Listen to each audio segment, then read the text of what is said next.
lounging, son. Welcome back to another episode of Off the Shelf. My name's Ryan, and today we're going to be talking about Wonder Woman, the True Amazon by Jill Thompson. The reason I decided to talk about this book today is because I often have been asked by people that come into the shop that I work at or fellow fans of what's a good Wonder Woman story to read. And oftentimes I have a hard time picking them. And usually my go-to has been Wonder Woman by Greg Rucka or the George Perez run. But, the George Perez run feels a little bit dated to me. And the Greg Rucka run, I think, is still fantastic. Both runs. He did one pre-New 52, and then he did one in the Rebirth era. There's also a series that just ended, Wonder Woman Dead Earth by Daniel Warren Johnson, which is fantastic, but maybe not for everybody, right? So I read this actually last night, and I was blown away. I think it's fantastic. I think it is a Wonder Woman story that could be, maybe considered amongst the great Wonder Woman stories, and maybe it'll be a DC perennial as the years go on, much like, let's say, Dark Knight Returns is for Batman, or, Superman for all seasons for Superman. So like I said, I wanted to just talk about this with you guys. It even won an Eisner Award in 2017 for the best graphic album or graphic novel for anybody listening as well. And it's easy to see why once you start reading. So let's get into this. So as you'll see, Jill Thompson does everything. Writer and artist. Jason Arthur's the letter. And we have an intro by Mariko Tamaki, who's actually writing the Wonder Woman ongoing right now, which is kind of right off the bat. I was instantly blown away. I love watercolors, and this entire book is colored using watercolors. Jill Thompson, her art is on a whole other level. I mean, she's absolutely one of the best cartoonists in the industry, and her work is put on full display on this project. This image of just seeing the island of Themyscira with the clouds in the sky and the ocean is just such an awesome way to introduce us to this new world for maybe people that are reading about Wonder Woman for the first time. So we get a brief history on the Amazons and how they were the army of the goddess Hera, how they, about the rumors that were claimed about them, how they were 5 times stronger than even the strongest men. And we learn how they came to live on Themyscira. And the whole thing that set it up was a lot of the men were jealous of the Amazon's skill. And the king of Mycenae reaches out to Heracles, the son of Zeus, to conquer them and steal the golden girdle of their queen. And Hercules being, I think in most stories that we know about Hercules, he's very egotistical, thinks he's the best at everything. And of course he decides, I'll capture the queen. As he goes to the queen of the Amazons, he calls them out and they go to battle. But the Amazons are not easily defeated. And not only are they not defeated, but Zeus takes notice of the Amazons. And he is impressed by Hippolyta's strength and beauty.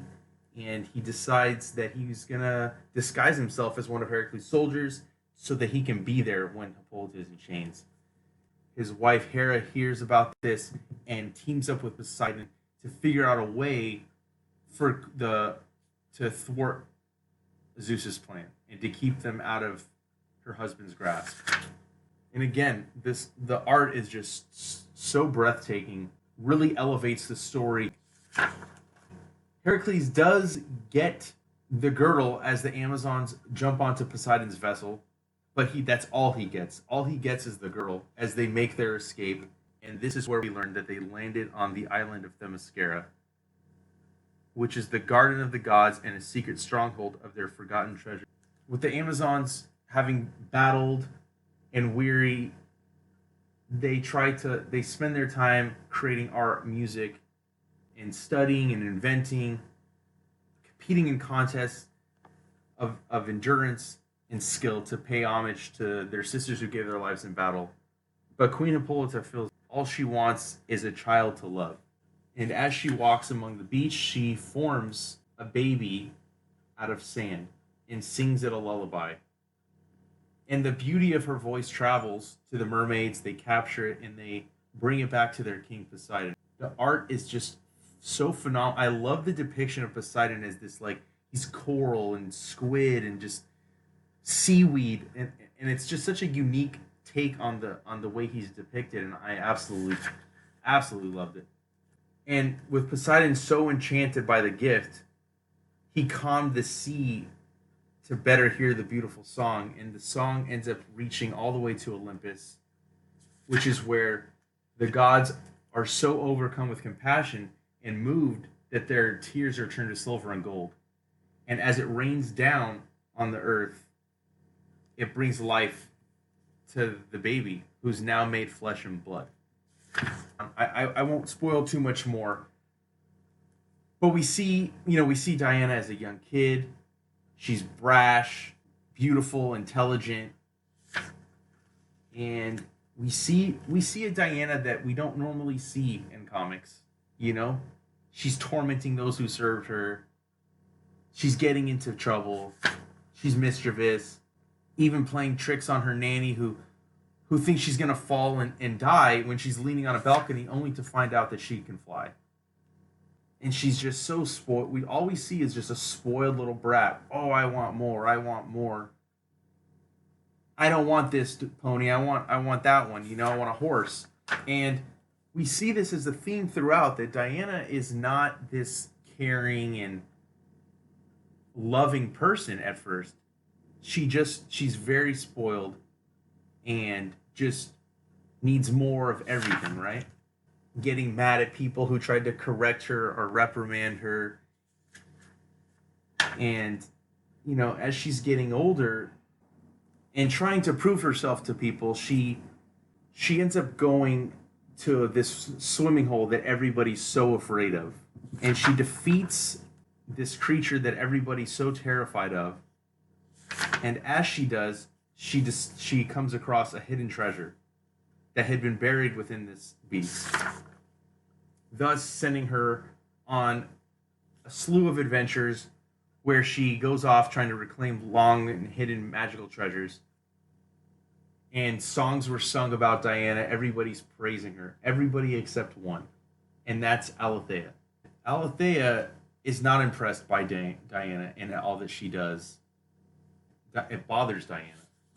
It bothers her, and she just wants her to like her, and she wants her love. And I think it's very interesting because we see that while everybody's praising her, just Alethea is not, and this bothers Diana.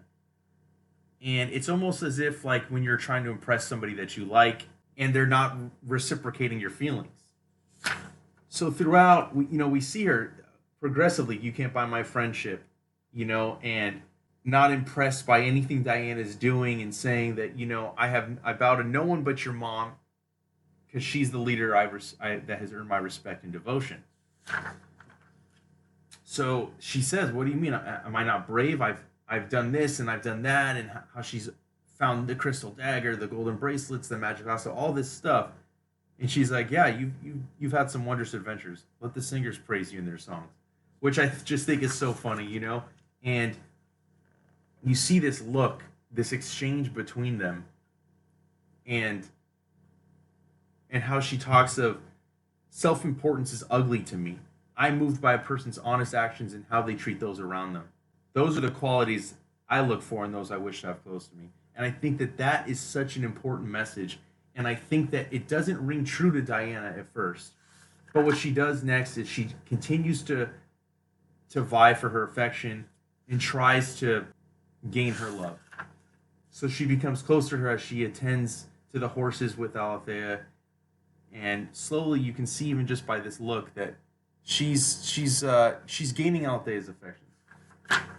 Until one day there's a contest. All of the Amazons are doing this to celebrate the lives lost, and we see challenge after challenge, and there's always one person that's kind of on Diana's heels in this, seemingly set to overtake her as the champion. After a few different contests, we get to the chariot race, and during this chariot race, Diana feels like she needs to distract so that she can win this race. and she uses the silver serpent horn that she had recovered in one of her many adventures, and demons and beasts come out. And during the course of them coming out, they attack. Some Amazons get overtaken by them and are injured. And we see Diana quickly realizing what she did was wrong, and she shouldn't have cheated. And she comes to her fellow sisters' aid, and she attempts to destroy the beasts, and is able to attack some of them. And we even see someone coming to Diana's aid as she's almost overtaken. And as she's the woman who we don't know that is coming to Diana is assaulted by one of the beasts and is even taken in the beast's mouth and flung across, blood spewing from her body. Diana sees this and, with a rage, attacks. I don't want to skip too much, but this story is just such a great way to see how Diana was and turned into the heroine that we all know and love to this day, and how she wasn't perfect and how everybody looks at her as if she's perfect, but she's like so many of us can be, where we want love and we want to be shown affection, and how people perceive us, and how sometimes this can be to our detriment. And as the beasts end up going away, we begin to see the ramifications of what happened, and how some of the Amazons are maimed. The horses have to be euthanized because their legs are broken. The scars and the damage that was done to her sisters, before finally going back to the one that saved Diana, and it's Althea.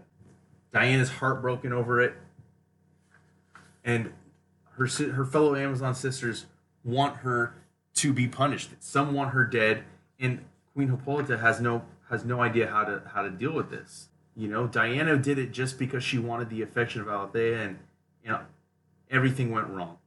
Diana goes to her mom after being summoned. She's heartbroken that her daughter would do this, would cheat and deliberately put her sisters in danger for her own personal gain. Her mom realizes that she was selfish and spoiled her, and this is what led to Diana's actions. She tells Diana how hard they fought to have peace and harmony, and to stand one against their enemies, and how they value love and loyalty above everything, and that they only fought because they had to. She's so upset with Diana, telling her that she disgraced the title of champion, and she says she'll always love her, but there must be an atonement for this. Art is absolutely breathtaking.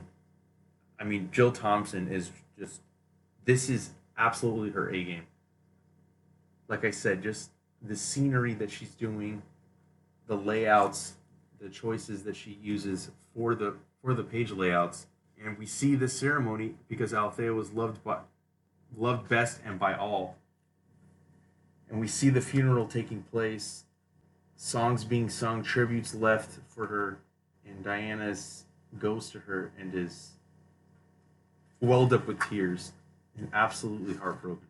This is what sets her on her mission and vow to not be selfish anymore, and to undo the wrongs that she committed against you and her sisters, dedicating her life to serving others. And that is the Diana that we all know and love. And this was another beautiful page as she holds Althea's lifeless body, kisses her goodbye, and we see the tear drop on her. And it's just such a great page, and shows the humility of Diana and the love that she has for others, and who she will end up becoming. And here's where we see Diana get tried in front of everyone. Some saying hobble her, burn her, kill her, no mercy. But we have one screaming out, do not hurt the princess, because she's not vicious. Hasn't there been enough bloodshed? Don't order the queen to kill her own child, which I think was amazing to see that. Even though Diana had hurt so many, she still came. And she even got hurt and had brain damage because of what happened. Diana's sent to gather up her things. She's forced to remove her gown and wear the armor of Althea, the mantle of a true Amazon. And and the golden girdle that she once wore, Hippolyta once wore, the bracelets and lasso, and the silver serpent horn is to remind her of the deeds and misdeeds. I love this design too that Jill Thompson did for the costume. I think it's fantastic. And she's told she cannot set foot again on Themyscira until she's made up for all the. And as she's banished from paradise, we're left as she heads across the sea and wanders the world defending the weak, righting wrongs, and fighting evil. But those are stories for another day. And then we have a little sketchbook in the back of the designs, the creating the covers, talking about the process of the watercolor from penciling to coloring, which I think was, I love these little added things. They did the statue based on her artwork as well. That is Wonder Woman, The True Amazon by Jill Thompson. Fantastic book. Highly recommended to anybody that's a fan of DC Comics. Wonder Woman, this is the book for you. And if you're not already following us, you can follow us on Facebook, Twitter, and Instagram at The Comic Lounge. Throw your comments or suggestions down below or email us, comicloungepod@gmail.com. Don't forget to hit the subscribe button so that you're notified every time we put up a new one, and hit that bell icon as well. And on that note, I'm out.